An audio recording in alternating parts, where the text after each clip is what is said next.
farin cikin masoya ki zo nan ki zauna, da ke kawai na yadda ki zo nan ki dawo. Farin cikin masoyi ka zo nan mu zauna, da kai kawai na yadda ka zo nan ka dawo. Duk wanda ya taba ki sanar da ni da ruhi, to zan ɗauki fansa.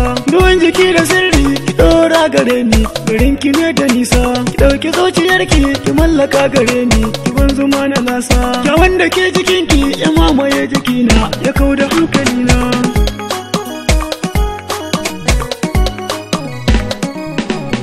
Tunani nake yi yadda zana ganka, zuciya ta huce ka zama mallaki na.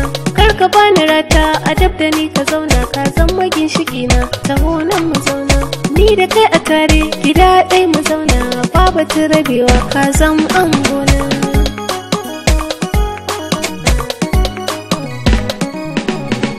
Sanki ne lumana ta zo da hankalinki, da wure ki zo gare ni.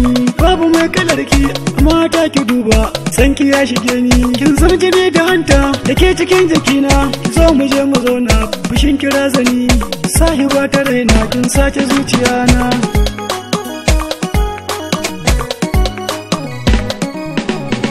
A duk cikin samari kai ka ba sarata, zan farin gani na haske na zuciya. Wanda ya taba ka bar ni da shi ne, zani sa a bashi yar tsumagiya. Ko cikin su mata wadda duk ta kalle ka, zana ba ta mari da duka hannuwana.